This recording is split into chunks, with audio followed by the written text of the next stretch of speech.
Salut, c'est Doc, j'espère que vous allez bien. Bienvenue pour une nouvelle lecture découverte d'artbook. Et aujourd'hui, on va parler de celui-ci, Batman v Superman, Dawn of Justice, The Art of the Film. Déjà, on peut remarquer que l'artbook est dans un format panoramique. Et ça, c'est ce qu'on a l'habitude maintenant de trouver énormément pour tous les artbooks de films, que ce soit les films normaux ou les films d'animation comme ceux de Pixar ou alors de Disney. Au niveau de la couverture, franchement, je trouve que c'est assez classe, que ce soit le devant ou alors l'arrière. Pour l'épaisseur du livre, il fait 192 pages et ça c'est une bonne nouvelle parce que pour la petite histoire, sur le site amazon.fr ou amazon.com que je me base souvent pour faire mes news au niveau des artbooks, il était marqué que ayant seulement 160 pages. Il est édité par Titan Books et on peut le trouver dans un prix avoisinant les 30-40 € en fonction du site ou en fonction des bibliothèques. Donc ça c'était pour la présentation. Maintenant découvrons cet artbook ensemble.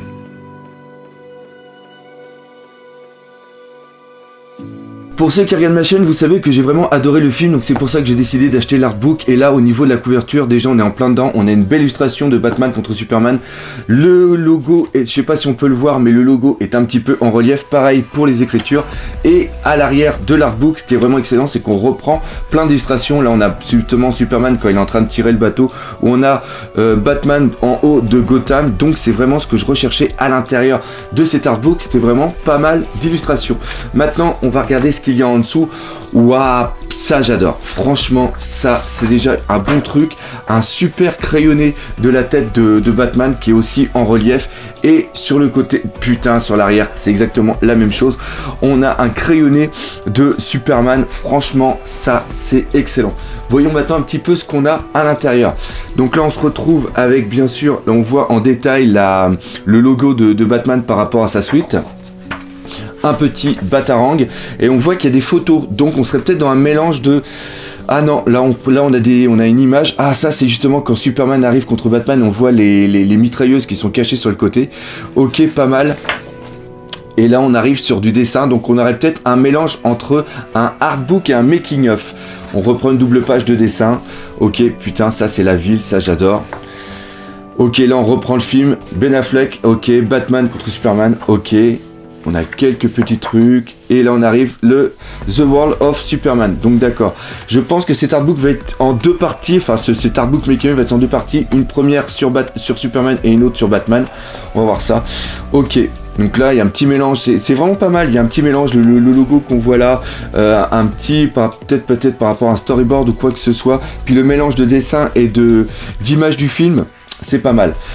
On reprend ce qu'on a justement sur la couverture. Ah, et ça j'adore, vous voyez. Là, on a par exemple, hop, on va mettre ça un petit peu comme ça. On a un crayonné de départ, après l'image du film et le dessin. Ça, c'est vraiment bien, on voit vraiment l'évolution. Ça, j'aime bien, toujours pareil avec des petits textes. Alors, les textes sont en anglais parce que normalement, ils devaient sortir en français, mais malheureusement, Egging et Munning, ils n'ont pas pu le faire par rapport à certains petits problèmes. Donc là, on voit Clark Kent, ok. Oh, le dessin est pas mal. J'aime beaucoup. Ah ouais, on est vraiment... Oh, il n'y a que ça? Putain, je suis un peu déçu. Clark Kent, ok. Donc là, c'est Lois Lane. Toujours pareil. Donc là, on est vraiment dans le sort de making of art. Vraiment, la moitié, pareil, le dessin par rapport au personnage juste après. Ok, ça c'est l'endroit où il y avait les rebelles au début. Ah oui, donc ça va peut-être un petit peu spoiler si vous n'avez pas vu le film, hein. Par contre, je m'en excuse. J'adore vraiment le style des crayonnés. J'aime beaucoup. Ok.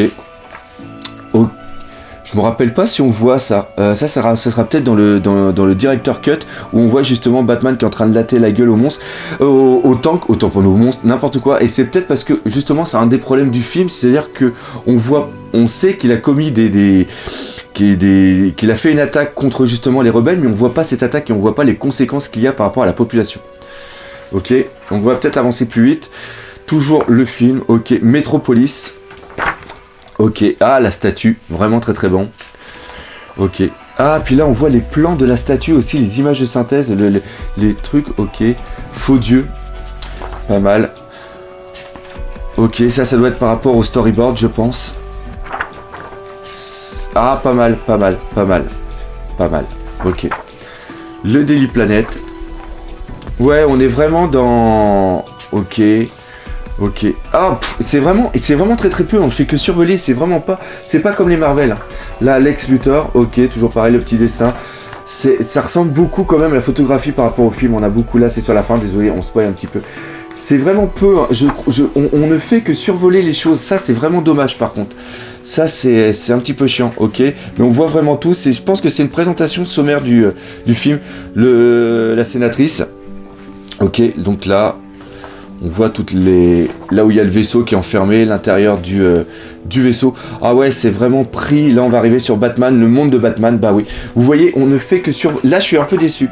On ne fait que survoler. J'espère qu'on va avoir pas mal de dessins. Ok, ça, c'est vraiment bon quand il passe à travers avec l'ombre. Par contre, la gueule du Batman, là, les recherches, ils étaient un petit peu bizarres, je trouve. Donc, ok, là, on a les différentes recherches, les costumes et tout. Mais encore une fois, on ne fait que survoler, hein. Là, c'est le storyboard, ok, par rapport à quoi? Ouais, ça, c'est par rapport au début, ok. Beaucoup de belles images, là, on vient sur Alfred, mais c'est vraiment c'est moins bien fait que les Marvel. Franchement, on sent qu'il y a une totale différence entre les deux, et pourtant, c'est dommage, parce que j'ai beaucoup aimé l'artbook que j'avais acheté sur Sucker Punk. Là, on voit, c'est la sorte de gargouille qui sort de la tombe dans ses rêves. Beaucoup de crayonnés, mais c'est vraiment en grand. Ça, c'est la maison, j'appellerais ça la maison de glace. Après, on arrive dans la Batcave. On ne fait que survoler. Ah, c'est vraiment dommage. On va pas au fond des choses. Ça, c'est con. Ça, c'est la tenue de Batman, de Robin quand elle a été tuée par le Joker. Je pense. Ok, ça, c'est les décors pour l'entrée de la Batcave, il me semble. Puis qu'on est toujours... Ouais, on reprend ça ici, justement. On a une petite... Ok. Non, beaucoup de double pages. Là, des doubles pages comme ça qui sont belles, mais on avait tendance à avoir mieux. Ah, par contre, les crayonnés au niveau de la Batmobile sont vraiment excellents. Ok, là, c'est le Batwing qu'on reprend. Ok, avec la carcasse ici. Je dis beaucoup de hockey, hein. Donc je découvre en même temps Gotham City, donc pareil tout à l'heure, le petit parallèle par rapport à Metropolis, on reconnaît un petit peu l'architecture pareil de Manhattan. Et voilà, on a quoi? On a que, voilà, Gotham City, ça et ça, 4 pages, franchement déçu. Voilà, non, franchement, les images sont belles, mais ça mériterait d'avoir un peu plus de trucs. Je trouve que la mise en page est un petit peu bizarre parce qu'on a juste l'impression de survoler. C'est vraiment ce que je vais retenir. La séquence, c'est la post-apocalyptique avec une sorte de rêve prémonitoire. Ouais, ok. Encore un ok. Le Batman contre Superman. Et là, on arrive vraiment sur le final de Batman contre Superman. J'espère qu'on va avoir une partie du storyboard. Donc là, on a le Make Suite. Ok. Les armes. Les mitrailleuses qu'on a vues au début, mais selon un autre angle. Donc ça veut dire qu'il y avait quand même pas mal de dessins qui étaient faits de recherche.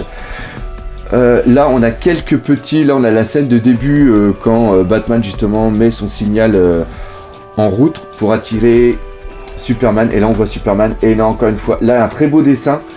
Mais ça manque, putain. Voilà, un gros plan comme ça, mais ça...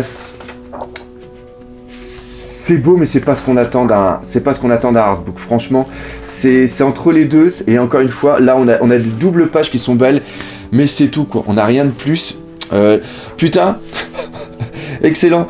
Est-ce que ça vous fait penser à un mec? Ah, c'est un mec des DC Marvel. Il fume un cigare, il a une barbiche. Cobal ou un truc comme ça, je me rappelle plus. Lobo. Ah, je crois que c'est un nom comme ça. Ça fait penser carrément à ça. Non. Ok, là on arrive avec la maman quand elle est prise en otage.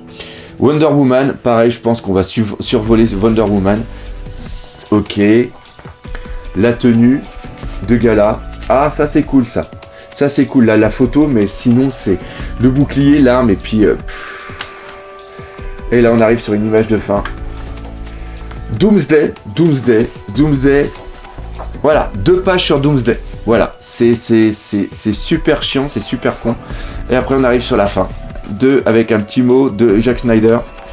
Ouais, autant j'ai adoré le film, mais là je suis un peu déçu.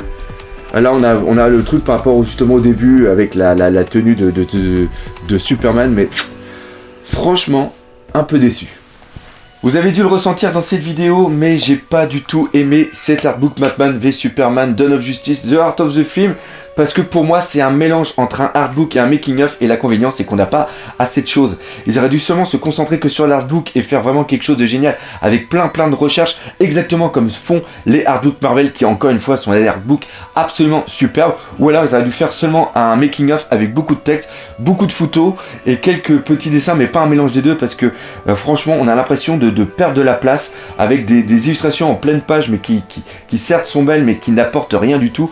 Donc ouais, une grosse déception. Ça vaut pas du tout les 30-40 euros. À la rigueur, si un jour vous le trouvez d'occasion à 10 euros et que vous êtes super fan du film, je ne peux que vous le conseiller.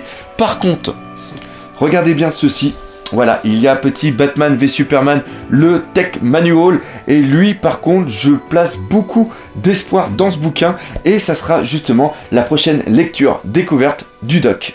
Voilà, cette vidéo est maintenant terminée. Comme vous avez pu le voir, ces lectures découvertes permettent d'avoir une première vision de l'artbook, un peu comme quand vous êtes dans une bibliothèque et que vous le regardez et que vous voulez savoir si vous l'achetez ou pas pour le découvrir plus en détail plus tard. Encore une fois, j'espère que vous aurez bien apprécié. Si c'est le cas, n'hésitez pas à partager, parlez-en autour de vous, laissez des commentaires et défoncez la gueule de ce putain de pouce bleu. Et nous, comme d'habitude, on se dit à bientôt pour de nouvelles lectures découvertes du doc. Allez, salut!